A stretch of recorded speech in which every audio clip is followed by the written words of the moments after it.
రాష్ట్రంలో మరో ఎన్నికల సమరానికి రంగం సిద్ధమవుతోంది. సర్పంచ్ ఎన్నికల్లో మెజార్టీ స్థానాలు కైవసం చేసుకున్న అధికార పార్టీ మున్సిపాలిటీలోను పాగా వేసేందుకు వేగంగా పావులు కదుపుతోంది.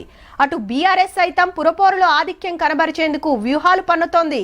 ఈ రెండు పార్టీలను కట్టడి చేస్తూ అధిక స్థానాలు గెలిచే దిశగా అటు బీజేపీ నాయకత్వం కార్యకర్తలను సన్నద్ధం చేస్తుంది. ఇక వివరాల్లోకి వెళ్తే మున్సిపల్ ఓట్ల కోట్లాటకు 3 పార్టీలు తయారున్నట్టే. ఇక గంట కొట్టుడే ఆల్చం. ఫస్ట్ అధికార పార్టీలను చూస్తే మీటింగ్ల మీద మీటింగ్లు పెడుతున్నారు. పార్లమెంట్ నియోజకవర్గాల మీదకెళ్లి మంత్రులను ఇన్ఛార్జీలను చేసిరు గెలిపించే జిమ్మదారి కోసము. పవర్లున్న పార్టీ కాబట్టి టికెట్ల కోసం టగ్గపర్ నడుస్తుంది. కార్పొరేషన్ల కార్పొరేటర్లు, మున్సిపాలిటీల కౌన్సిలర్లు, ఆడ డివిజన్లు, ఈడ వార్డులు, ఒక్కొక్క దానికి 10 మంది పేర్లు తీసుకొని అందులోకెళ్ళి 6 సెలెక్ట్ చేసి సర్వేలు చేపించి ఒక్కలను ఫైనల్ చేస్తారు. గాళ్ళకే ఇక Congress party ticket. CM sir జిల్లాలు తిరుగుకుంటా ప్రచారం చేసిండు ఒక మల్క. ఇప్పుడు మంత్రులంతా కూడా గదే పనులు ఉన్నారు. అసెంబ్లీ, పార్లమెంటు, 2 ఉప ఎన్నికలు, సర్పంచ్ ఎలక్షన్లలో పతారా చూపించిన జోరే ఇప్పటికినా చూపియాలనే జిజ్జుతోటున్నారు అందరు కూడా.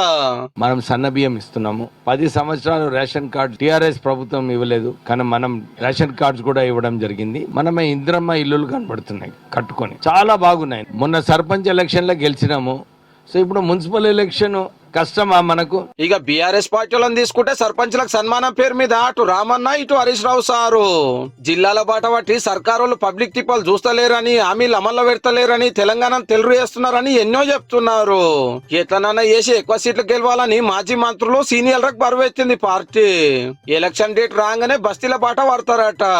అయితే గెలుపులేని ఓటములు, బైకంచెల్లి బయటికి రాని బాపు, ఏలువడి నాటి కేసులో ఎంక్వైరీలు, ఇంకో దిక్కు కారు దిగిన కవితమ్మ ఆర్పార్ అరుచుకున్నతోటి పరిశాన్లు ఉన్నారట పార్టీ లీడర్లు. అందుకే దండం పెట్టి చెప్తున్నా, మున్సిపల్ ఎన్నికల నుంచే మన జైత్రయాత్ర మొదలు కావాలి. భవిష్యత్తులో ఆ జైత్రయాత్ర అట్లే కొనసాగాలి. పల్లెలలో పట్టు లేకున్నా మున్సిపాలిటీలలో పతారా చూపించాలనే జిజ్జు బీజేపీ వాళ్ళది. అధ్యక్షుల వారు ఆల్రెడీ తిరుగుతూనే ఉన్నాడు, మీటింగ్లు పెడతానే ఉన్నాడు.